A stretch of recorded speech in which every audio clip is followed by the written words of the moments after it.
Islam and greetings. Princeanaelbey, Divine Prince of the Divine Theocracy of the Moorish Science Temple of America, through Temple Alhambra. This session is going to be a little different, but it is included in the entire course. The course is a lifelong course because at the University of Alhambra, you never finish learning. In this session, I'm going to speak to you about and prayerfully help you to understand not only the designed nature of, but the current nature of, and the care and feeding of relationships between a man and a woman.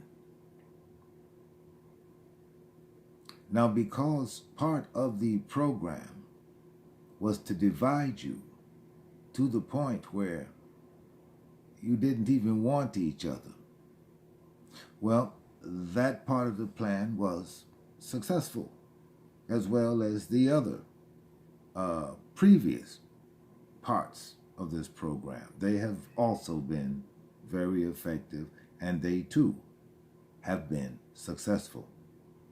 Currently, the way the success is measured is by the poison that is fed to the masses through the controlled media and such. Now, where the man-woman division, when that aspect of the program became successful, was when you have young Asiatic males who prefer having sex with other young Asiatic males. And all of this is part of the program. And I'm going to teach you today some of the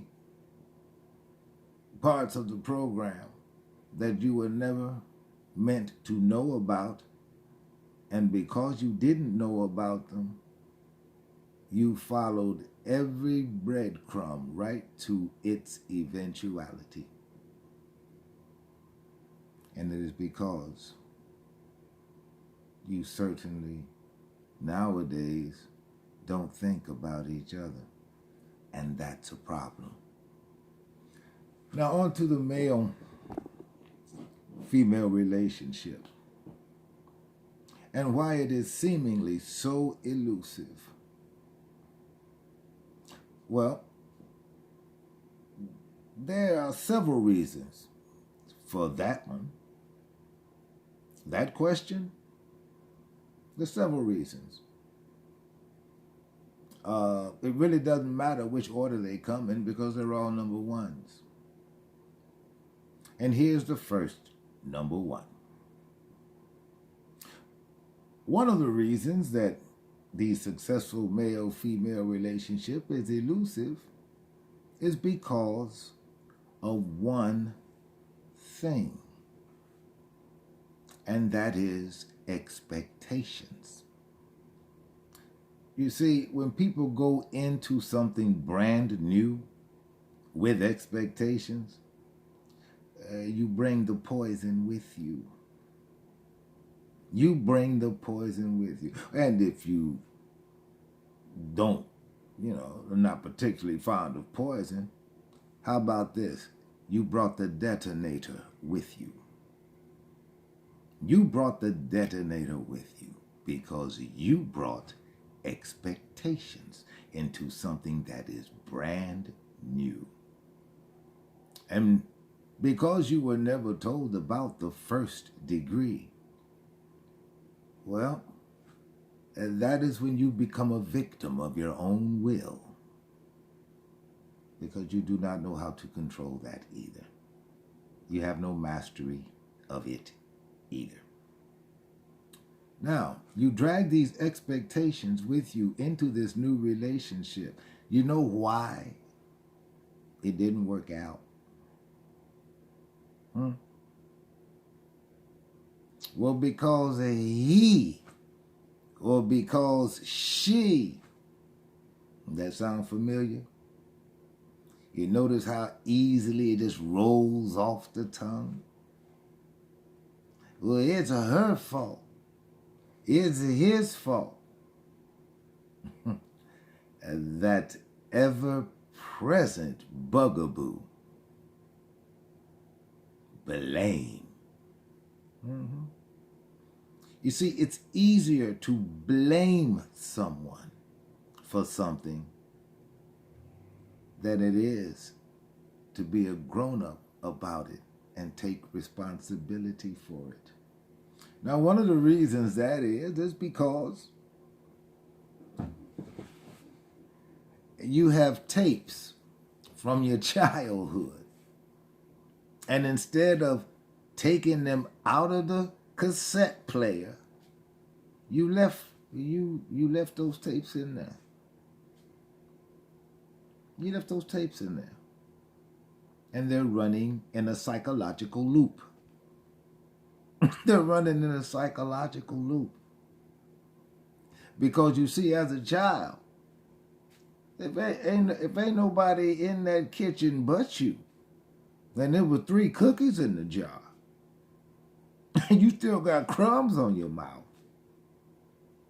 Well, then, when you didn't take responsibility for that, even though it was obvious to the observer and disciplinarian that it couldn't have been nobody but you, you still didn't take responsibility for that. And that's the loop that you have running covertly in your mind, which in your rationalization absolves you of any responsibility for anything.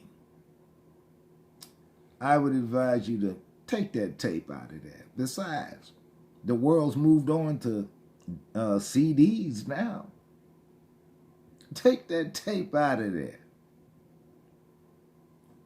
and own what you do.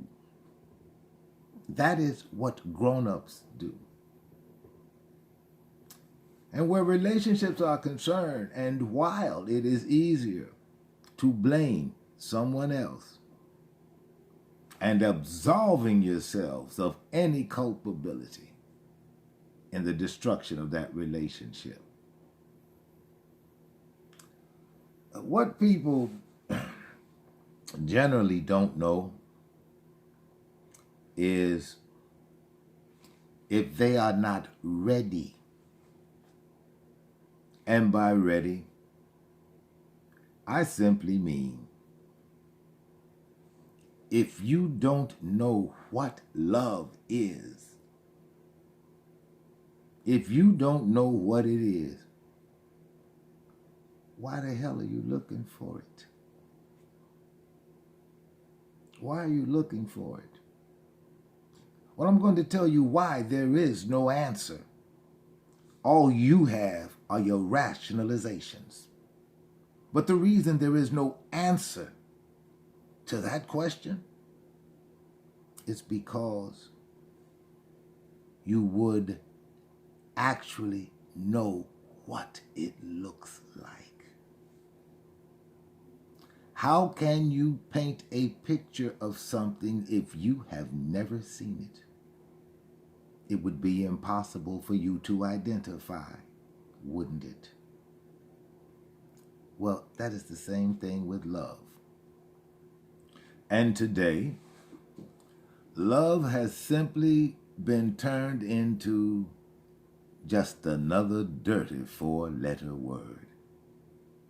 And it is because people have no idea of what it is. They have no idea what it is. They're looking for it. Tell me how much sense this makes.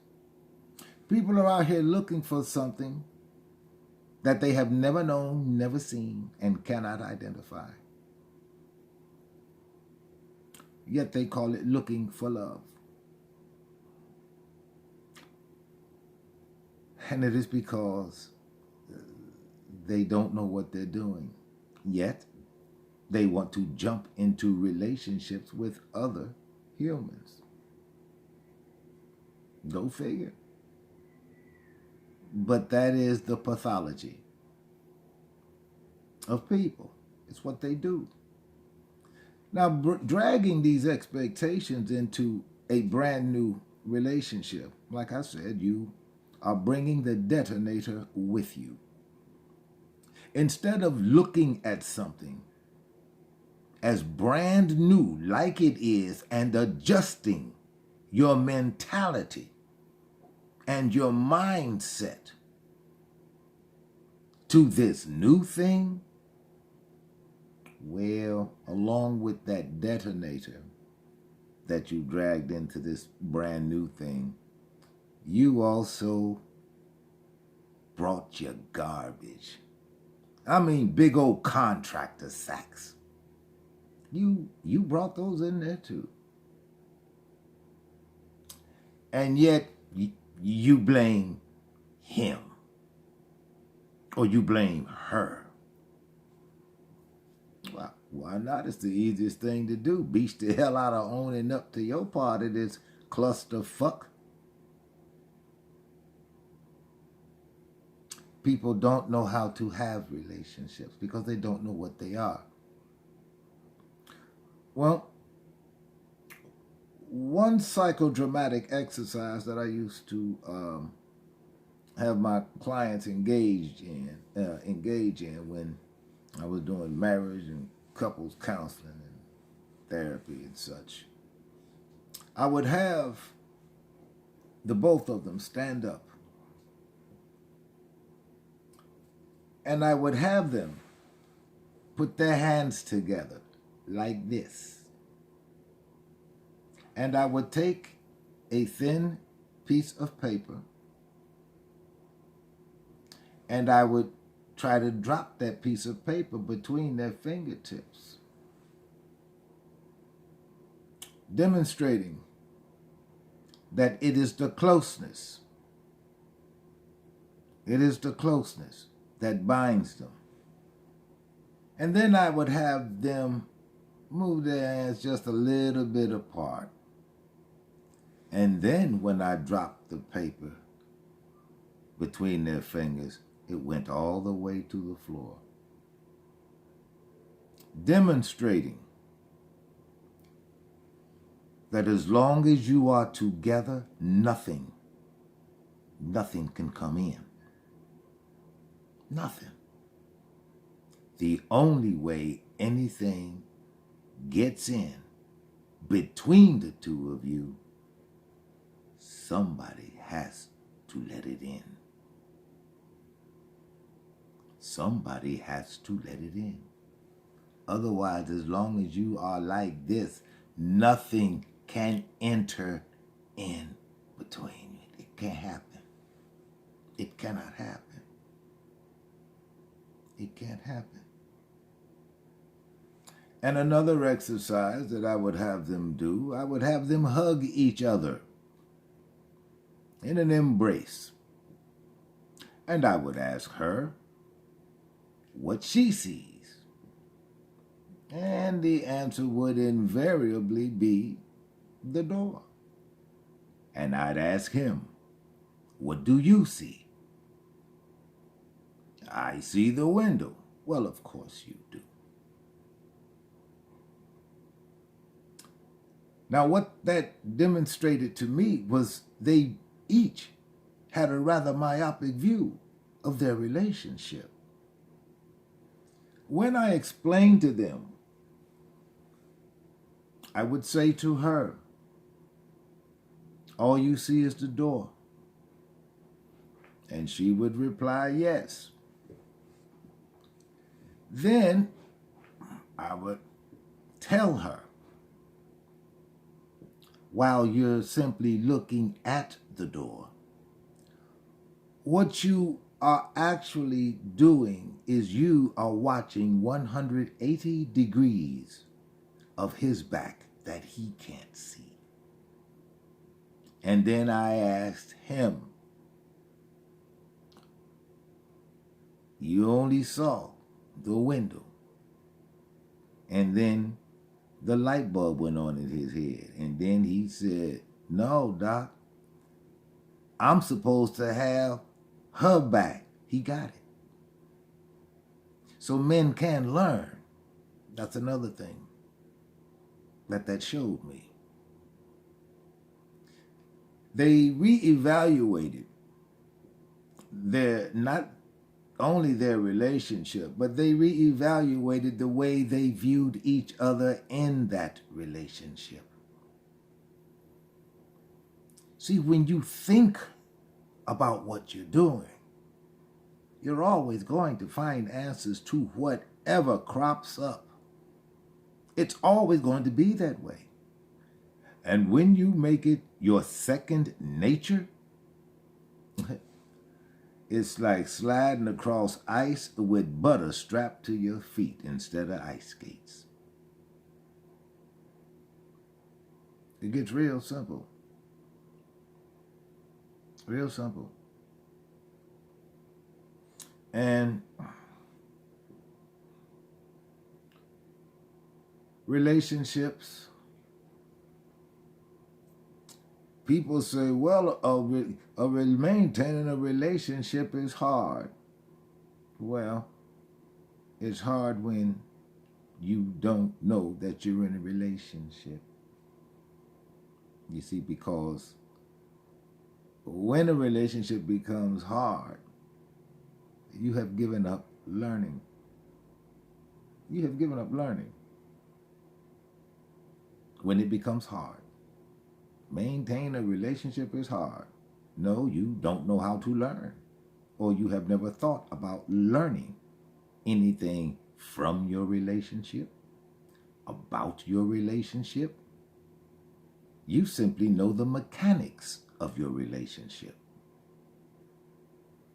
And when the mechanics are all you know, then you have no true science of how your relationship is supposed to be. Because all you have are the mechanics. You're not studying it. And when you do not study, you cannot learn. And nobody puts this kind of time or effort into their relationships. Now, don't get me wrong. What I will never tell you is that two people are supposed to remain together until the day they die. No. No. And I will never tell you that, because that is not reality. That is not the way man is made, nor is that the way he is wired. One of the best kept secrets of a long-lasting, loving relationship, one of the secrets to that, believe it or not, is selflessness. Now, I know some of you aren't even on speaking terms with that, because you all ride with his twin brother. I got that. I'm just telling you why you stink at relationships. And basically, it's because you don't know what you're doing. And that is because you don't put any effort into it. Once you learn the mechanics, you figure that's all you need. Well, what you're saying in essence is what you need is to die alone. And I gotta tell you, that's a pretty hard way to go. That's a pretty hard way to go. alone with nobody who loves you. Boy, what a waste of life. Because you see, love is the only Savior. Man and woman were put here for a reason. They put it for a reason. I would tell you what that reason is, but that is something that man must figure out. It is amazingly simple. Amazingly simple. But you've got to figure it out. You've got to figure it out. And you are silly cat. Pardon me.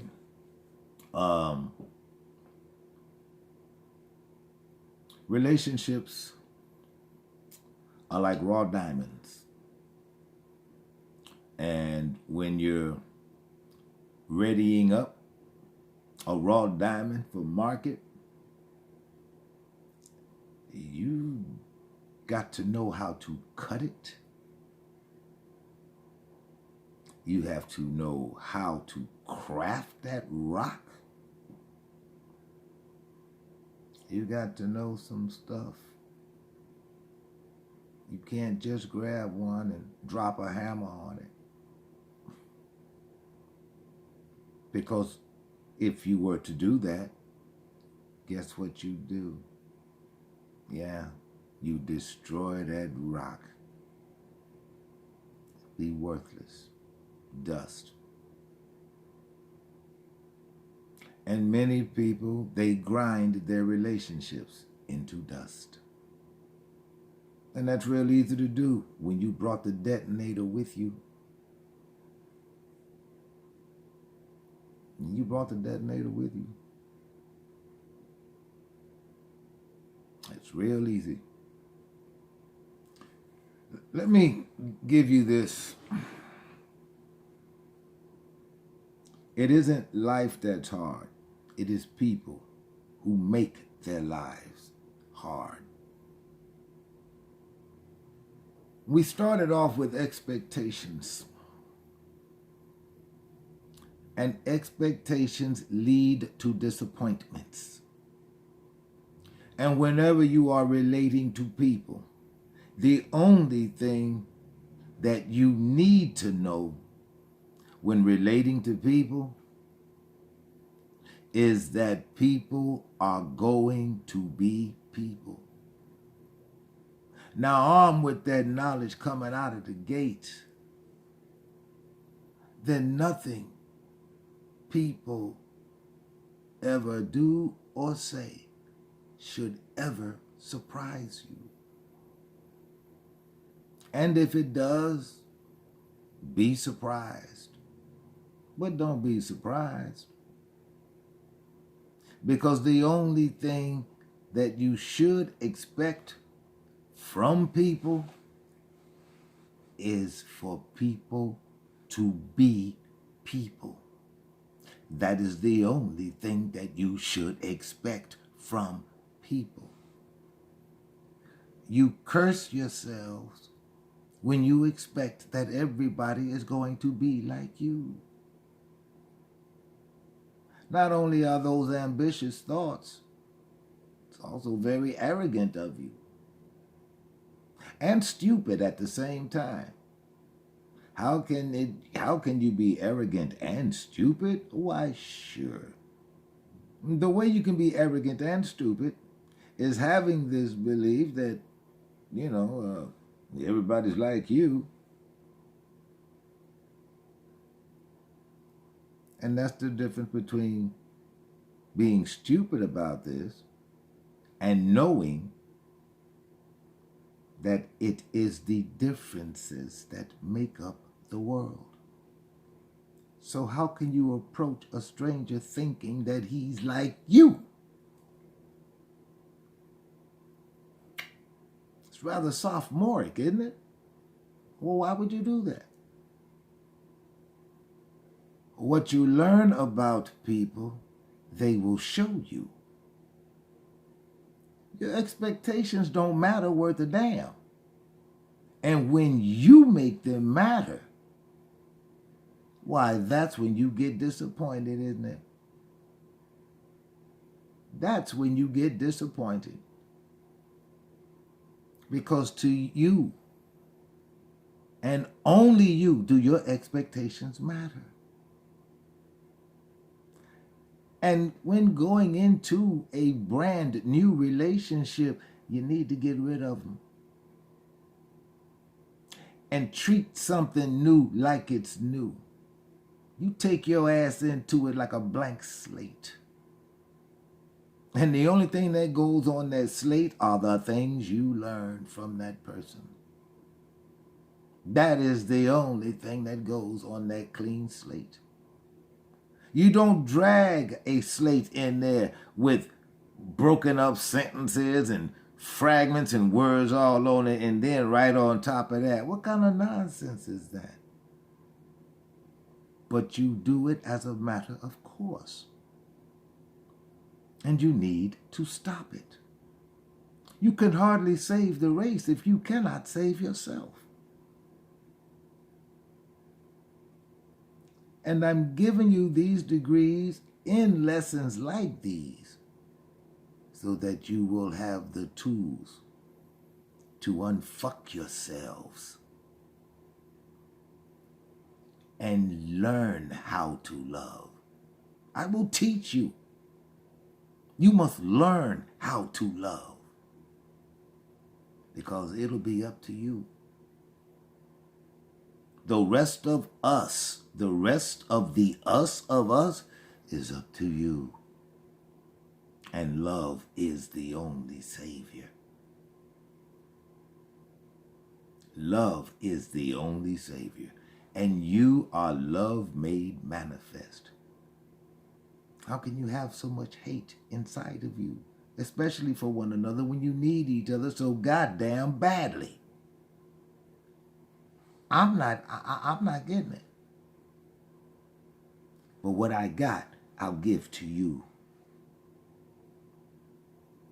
Because you've got to turn this thing around. You've got to turn this thing around. And at its most basic part is the relationship between a man and a woman. You've got to start over from scratch. You've got 5 generations that have fucked up that entire scenario. 5 generations. That's a divine number. That means it's going to take some work to unfuck this thing. It's going to take some hard work. 5 is a divine number. And so you're going to have to work really hard to undo the damage that has been done. So begin building on the foundation of a true relationship. In a true relationship, there's no blame. There is always self-examination, not blame. Self-examination. That's where you start. Not the pointing of the goddamn finger. Self-examination. What did I do to contribute to this? And with your prejudiced ass, be honest. Not, well, I didn't do nothing. You a damn lie. Because there are 2 of you. One person cannot argue with self. Take responsibility. Get rid of that bullshit. Get rid of that bullshit. What did you do to contribute to it? That's where you start. Or what could I have done differently? What could I have done differently? That's where you start. Not with you. Oh, no. No. Don't forget to like, subscribe, share, etc. And I bid you peace.